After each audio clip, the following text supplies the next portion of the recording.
네, 여러분 안녕하세요. 오랜만에 랜선 진료실 시간이 다가왔습니다. 자, 첫 번째 시간이고요. 이제 질문 좀 보도록 할게요. 네, 혜선님께서 보내주셨습니다. 어머니가 간경화로 치료 중이신데 두어 달 전부터 과일이 땡긴다고 과일을 챙겨 드십니다. 근데 과일이 몸을 차게 하는 성질이라고 절대 먹지 말라고 간경화 치료가 안 된다고 하는데 과일 드셔도 되는지 물어보셨고요. 예, 드셔도 됩니다. 이게 어느 가이드라인이라든지 연구를 봐도 간경화 환자가 과일을 먹으면 안 된다 이런 연구는 없기 때문에 그냥 편하게 드시면 될 것 같고요. 다만 이제 워낙에 뭐 당뇨가 있다든지 아니면 뭐 대사성 질환이 좀 있으신 분들의 경우에는 과일을 많이 드시면 혈당이 오르기 때문에 그것만 조심해 주시면 될 것 같아요. 아마 뭐 몸 차게 하는 성질 이런 게 한의학적인 내용 아닌가 싶은데, 그래서 연구를 아무리 찾아봤는데 뭐 저희 일반적으로 얘기하는 서양의학 쪽에서는 그런 근거는 없는 것 같습니다. 네, 다음은 죽어도 찬물님이시고요. 44살 알코올성 간경화인데 직장도 다니고 운동을 일주일에 3-4번 푸시업을 20분에서 30분을 하고 있는데 위험하냐? 라고 물어보셨어요. 금주도 하고 계시다고 합니다. 이 정도는 전혀 위험하지 않으세요. 저는 그리고 이 죽어도 찬물님 보면서 너무 부러웠던 게, 정말 제 환자분들 중에는 정말 죽어라고 술 드시는 분들이 많거든요. 그래서 이렇게 금주하시는 분만 뵈면 너무 부럽고 잘하고 계시다고 꼭 좀 얘기해드리고 싶습니다. 저희 환자분들한테 좀 보여드려야 될 것 같아요. 그래서 보통 저희가 아주 강한 강도의 운동은 간경화 때 하지 말라고 돼 있는데, 중등도 강도 정도고 뭐 그런 정도는 합병증이 없는 간경화 아무 문제가 없거든요. 그래서 하셔도 될 것 같습니다. 네, 다음은 호호호호 5467님이신데요. 좀 새로운 질문이라서 저도 좀 고민을 많이 했어요. 일단 85년생 아픈 데는 없는데 보험회사에서 뇌 심장 치료비를 가입을 하라고 해서 가입을 했는데 필요한지, 암의 경우 치료비가 얼마나 들어가는지, 세 번째 건강검진 해야 되는데 추천하는 검사랑 추천하지 않는 검사가 있냐 물어보셨어요. 이거는 답이 없어요. 답이 없고 그냥 제 개인적 생각을 얘기 드릴게요. 일단 보험회사에서 뇌 심장 치료를 가입을 하라고 했는데 내가 가입을 해야 되냐, 저는 개인적으로 제일 중요한 거는 가족력이라고 생각을 합니다. 물론 우리가 유전적으로 좀 어떻게 할 수 없는 부분이 있어요. 그런데 이제 특히나 뇌, 심장 이런 쪽은 집안에 그런 비슷한 가족력이 있다 그러면 자기한테도 생길 가능성이 훨씬 높기 때문에 일단 가족력. 그 다음에 두 번째로 지금 이분의 경우에는 기저질환이 없는데, 예를 들어서 뇌나 심장 질환의 경우에는 리스크 팩터, 우리가 위험인자라고 하는 것들이 명확하거든요. 연령, 그 다음에 뭐 고혈압이라든지 당뇨라든지 뭐 콩팥이라든지 이런 질환이 있게 되면 당연히 드는 게 좋겠죠. 근데 문제는 이런 기저질환이 있게 되면 보험료가 당연히 올라가게 됩니다.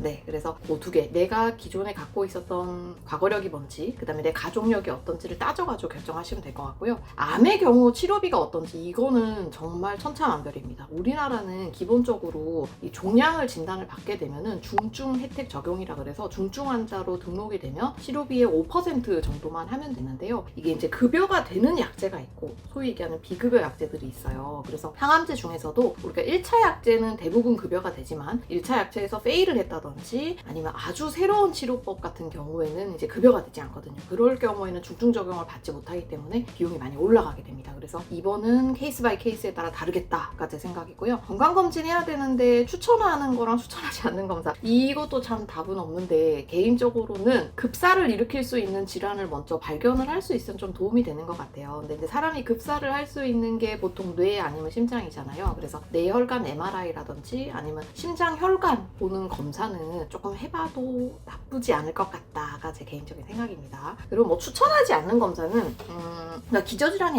아무것도 없는데 뭐 페트 검사를 처음부터 한다든지, 이제 보통 페트 이런 검사들은 뭐 다른 CT라든지 내시경 검사를 하고 뭔가 종양이 진단이 되고 그 종양이 다른 데로 전이가 됐는지를 알아볼 때 도움이 되는 검사거든요. 그런데 다른 CT나 초음파 이런 거 없이 그냥 페트만 찍게 되면 페트 자체만으로는 영상 퀄리티도 그렇고 별로 도움이 안 될 때가 많아요. 그래서 뭐 그런 검사들은 굳이 안 해도 되지 않을까라고 생각합니다. 네, 다음 또 호호님인데요. 유방암에서 친구 어머니가 다른 조직으로 이전이 돼서 복수가 생기셨다고 합니다. 이게 얼마나 남았는지 물어보셨고요. 저는 이 유방을 보는 의사가 아니기 때문에 예후에 대한 설명을 조금 드리기 어려울 것 같고, 근데 이 질문을 좀 보여드리는 이유는 저희가 간혹 복수가 그냥 간인의 문제가 아니라 악성 종양이 있어서 복수가 생기는 경우가 있어요. 그래서 복수 생기는 환자들의 한 15% 정도는 보통 간이 아니라 다른 원인 때문에 생긴다고 얘기를 얘기를 하고요. 경험적으로는 저기 이제 뭐 유방암이라든지 아니면 위암이라든지 대장암 이제 이런 계열의 경우 말기에 이르게 되면 암성 복수가 이제 생기게 됩니다. 그리고 이런 암성 복수의 경우에는 간 때문에 생긴 간경화 복수와 달리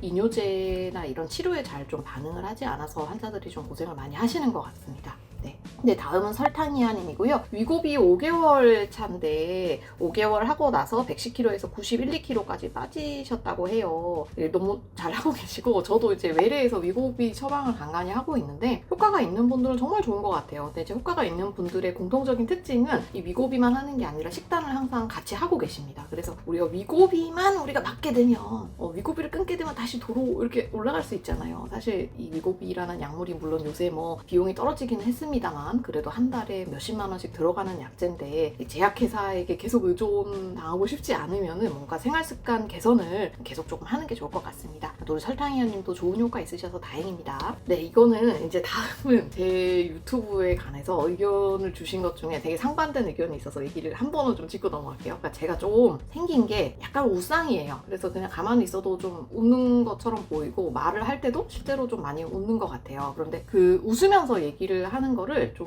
부담스러워 하시는 분들도 계시는 것 같습니다. 확실히. 그래서 웃는 게 좋다라고 얘기를 하는 이 CCY 같은 분들도 있고 아니면 이제 심우조님 같은 분들은 이제 의사가 그래도 좀 진지해야 되는데 너무 웃는 거 아니냐 이렇게 얘기를 하세요. 이게 참 어려운 게 진료실에서는 제가 잘할 수 있거든요. 그러니까 진료실에서는 이제 환자가 딱 오면은 바로 파악이 돼요. 그러니까 이분은 조금 편하게 얘기를 해드리는 게 좋은 분이다. 아니면 이분은 내가 권위를 갖고 웃지 않으면서 얘기하는 거를 더 좋아하는 분이다. 그러니까 파악이 돼서 거기에 맞출 수가 있는데 사실 이제 이런 영상 같은 거는 좀 비특이적으로 대상으로 하는 거잖아요. 그래서 제가 좀 스탠스를 잡기가 좀 어려운 게 있습니다. 근데 워낙에 그냥 제 생긴 거랑 그 다음에 뭐 웃는 게 좀 자주 있어서 좀 불편하신 분들이 있을 것 같은데 좀 자제해 보도록 하겠습니다. 네, 다음은 메이님께서 올려주셨는데 간경화로 외식도 정맥류가 5년 전에 아마 한번 터지셨던 것 같아요. 그래서 시술을 하고 정기검진을 받고 있는데 병원에서는 언제 또 터질지 모른다고 간이식 얘기를 들었다고 합니다. 그래서 그냥 이렇게 살라도 괜찮은 건지 물어보셨어요. 이 저희 정맥류가 한번 터졌던 환자들이 예후가 어떤지에 대해서 제가 한번 조사를 좀 해봤는데요. 일단 치료를 받지 않는 환자다. 근데 이제 정맥류가 한번 터졌다. 그러면 이 환자들은 치료를 받지 않으면 1, 2년 안에 60% 이상이 다시 터진다고 돼 있습니다. 그러니까 정맥류라는 게 그만큼 우리가 간이 딱딱해져서 간으로 피가 잘 통과를 하지 못해서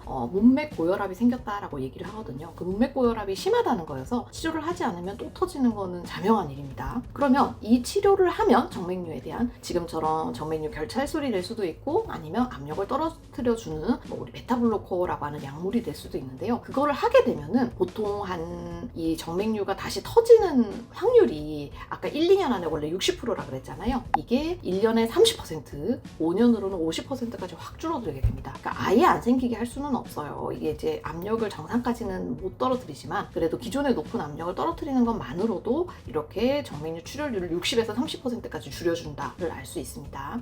네, 그래서 이렇게 치료를 하는 게 아주 의미가 없는 게 아니라 재출혈 자체를 예방할 수 있다는 면에서는 도움이 되는 것 같고요. 그럼 정맥류가 이렇게 한번 터졌던 사람들은 결국 얼마나 오래 사냐를 봤을 때 이게 이제 단기 생존율이 있고 장기 생존율이 있어요. 그러니까 단기 생존율은 정말 터지고 나서 직후에를 얘기를 하는 거고 제 경험상 정맥류 출혈이 한번 터지면 그거 자체로 되게 위험합니다. 그리고 실제 데이터가 어떻게 돼 있냐면 정맥류가 한번 터지면 6주 안에 사망할 확률이 15에서 20% 정도나 된다고 알려져 있어요. 15에서 20% 정도면 진짜 높은 거거든요. 그럼 이제 오래 사는 게 어느 정도인지를 봤을 때 이분들의 5년 생존율은 되게 데이터 구간이 좀 넓은데 연구에 따라서 20%밖에 못 산다라고 하는 연구도 있고 그래도 80%는 산다라고 하는 연구들도 있어요. 그러니까 이게 간경화의 원인이 뭔지에 따라 뭐 비형 간염인지 알코올인지 아니면 어느 나라에서 시행된 연구인지에 따라 데이터가 조금 다르긴 한데 어쨌든 급성기에는 굉장히 위험하고 그 다음에 이 장기적으로는 좀 데이터를 봐야 된다. 그리고 우리나라 데이터를 한번 찾아봤거든요. 이게 거댄리버라고 2012년에 실렸던 게 있는데 과거에 우리나라 이제 96년에서 97년, 2001년에서 2002년, 2006년에서 2007년 이렇게 세 개 구간으로 나누어서 봤을 때 정맥류를 발생한 환자가 초기 사망률이 어떤지 96년에는 15%였다고 합니다. 되게 수치가 높죠. 근데 2001년도에는 10.8%로 줄어들었고요. 그 다음에 2006년도에는 6.4%로 줄어든 것 같습니다. 최근 데이터는 제가 없어서 일단 요 정도까지 보여드리고 있는데, 그래서 과거에 비해서는 그래도 정맥류 치료 성장률이 좋아는 지고 있지만 아직까지는 위험한 질환인 거는 맞는 것 같습니다. 네, 다음은 멸공방공님이신데요. 알코올성 간 수치가 높은데 이게 이제 강황 그 영상에다가 댓글 달아주신 거예요. 밥에 강황을 반 숟갈 정도 섞어 먹으면 안 되냐라고 물어보셨고요. 저는 개인적으로는 비추천이긴 합니다. 그러니까 사실 강황이 뭐 괜찮은 분들도 있는데 간독성이 또 보고가 많이 된 약물 중에 하나거든요. 근데 이미 이 알코올성 간 수치가 높아서 이런 분들한테 구성간염이 생기게 되면 더 위험할 수 있잖아요. 근데 강황 먹고 괜찮을지 안 괜찮을지를 예측을 못하는 상황이라면 아예 안 먹는 게 낫지 않을까. 그냥 강황 통해서 얻는 이득이랑 이걸로 발생할 수 있는 손해를 계산을 해보면 저는 손해 쪽을 더 피하는 게 낫지 않을까 싶네요. 다음은 츤데레 스타일님이시고요. 2017년에 담낭 용종을 진단을 받으셨는데 크기가 이제 비슷한데 이게 혹시나 담낭암으로 진행될까봐 좀 걱정이 된다고 하셨고, 크기가 9.1mm라고 합니다. 예, 그래서 이게 담낭 용종이 아무래도 크기가 커지게 되면은 말씀하신 것처럼 담낭암으로 진행할 가능성이 높은 거는 맞고, 보통 의사들의 컨센서스는 10mm, 그러니까 1cm 기준입니다. 그래서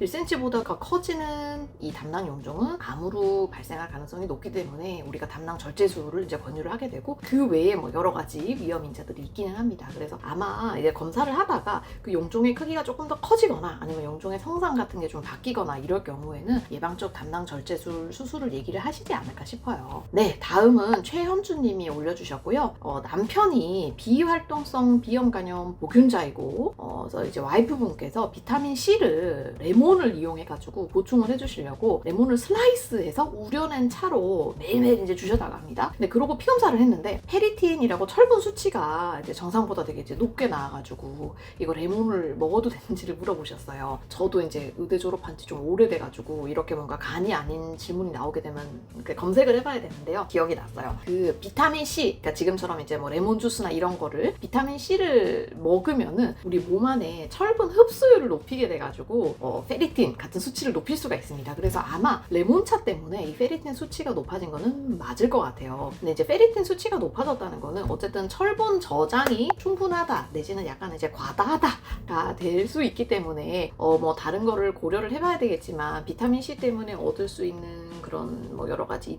이점과 철분 침착이 이제 좀 과다할 때 생길 수 있는 거를 비교를 하면 네, 저는 안 먹는 게 낫지 않을까. 네, 이미 잘 하고 계신 것 같고, 페리틴 수치가 이제 보통 우리가 뭐 철분을 반영을 할 때도 있고요. 일부 연구에서는 페리틴 자체가 염증을 반영을 한다는 얘기도 있어요. 그러니까 페리틴이 높으면은 염증이 올라갈 때 페리틴이 올라간다, 이제 뭐 이런 연구도 있어가지고, 사실 뭐 지금 상태에서 다른 수치는 괜찮은데 페리틴만 높은 게 어떤 임상적 의미를 가질지는 좀 보기는 해야 됩니다만, 굳이 비타민 C가 뭐 활동 잘 하시고 일상생활 하시는 분들은 그렇게 많이 모자라지는 않거든요. 저라면 중단할 것 같습니다. 다음은 오빠야 님이고요. 엄마로부터 간염 보균자입니다. 간 수치는 정상이고요. 요즘 무염 버터가 좋다고 해서 공복에 버터를 20g씩 먹는데 괜찮은지, 그리고 아울러 요즘이 아니고 옛날부터 방구가 많이 나온다고 얘기를 하셨어요. 검사를 해봐야 되냐? 일단 이분이 비염간염 보균자에 대해서는 검사를 당연히 하셔야죠. 그래서 6개월마다 우리가 뭐 피검사라든지 아니면 복부 초음파 이런 영상 검사를 하셔야 되고요. 무염 버터가 간에 좋다 나쁘다, 간에 좋다 데이터도 없고 나쁘다 데이터도 없습니다. 하지만 이제 무염 버터도 어쨌든 버터기 때문에 이렇게 고지방 식이를 계속 드시게 되면 지방간 발생 위험이 높아져서 저는 별로 추천드리고 싶은 거는 아니에요. 네, 안 드셨으면 좋겠고, 이렇게 많이는. 그리고 옛날부터 방구가 많이 나온다고 하셨는데 이게 뭐 물론 원래도 이 위장 질환이 뭐 예를 들면 과민성 대장 증후군이라든지 그런 게 있을 수도 있는데, 지금처럼 이 버터 이렇게 계속 드시게 되면은 이 고지방이 장으로 계속 넘어가는 거잖아요. 소화에 영향을 미치고 당연히 방구가 많이 나옵니다. 그래서 일단 뭐 검사를 해보고 약을 먹는 것보다 원인인 버터를 중단을 하고 위장 증상이 호전되는지를 보고, 그래도 호전이 안 되면 뭐 1주나 2주 지났는데도 이제 병원 가셔서 위장약이나 뭐 검사나 이런 걸 좀 해보시는 게 어떨까 싶어요. 네, 다음은 저희 병원에 우리 소중하신 슬다방님께서 남겨주셨는데, 제가 그 논문 관련한 프로그램 한번 소개시켜 드렸잖아요. 근데 이게 참 저희가 이제 교수들도 그렇고 그다음에 이제 교직원의 경우에는 업적, 실적 때문에 연구를 계속 이제 해야 되는데 요새 그 연구를 하나 퍼블리시 하는데 계재료라고 얘기를 하죠. 계재료가 진짜 비싼 것 같아요. 옛날에 한 체감상 5년 전만 하더라도 계재료가 200만 원이면 되게 비싸다 축이었는데 요새는 200만 원이면 싼 느낌이에요. 막 계재료가 500만 원 막 이렇게 올라갈 때도 있고요. 그래서 논문을 제가 한때 막 한 달에 막 3, 4개씩 쓴 적도 있었거든요. 근데 그때 뭐 평균적으로 계재료가 300, 400 이러니까 계재료가 월급을 넘어버리는 이제 그런 일도 가끔 생겼습니다. 그래서 병원에서 지원 제도가 어느 정도는 있는데요. 이것도 좀 한계가 있어요. 그러니까 100%를 해주는 건 아니고 뭐 예를 들어 좋은 저널이면은 뭐 200만 원까지, 조금 안 좋은 저널이면 100만 원까지만 대준다 뭐 이런 게 있어서 참 이제는 정말 연구도 돈이 많아야 할 수 있는 시대가 되는 것 같습니다. 씁쓸해요.